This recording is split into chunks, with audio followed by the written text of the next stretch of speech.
میں آپ سب سے کہوں گا، آپ کی توسط سے پورے پاکستان کے لوگوں سے کہوں گا کہ گھروں پہ رہیں.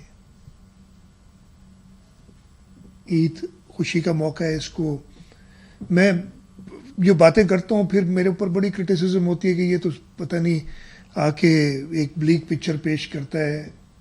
میں ہمیشہ کہتا ہوں کہ اللہ تعالیٰ کرے ایسا نہ ہو، لیکن جو حقیقت ہے وہ تو بتانا میرا فرض ہے سب کو.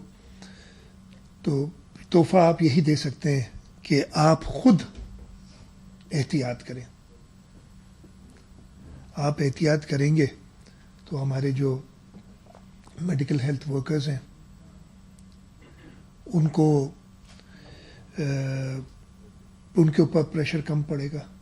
ہماری ہیلتھ فیسلٹیز چلتی رہیں گی. ہم ایز اے کنٹری اس وبا پہ قابو پانے کی ہمارے اور کوئی ہمارے پاس ہتھیار نہیں ہے. ہم نے اپنی ہیلتھ سسٹم کو ایک سٹیپ آگے رکھنا ہے اس وبا سے، اور کوئی حل نہیں ہے.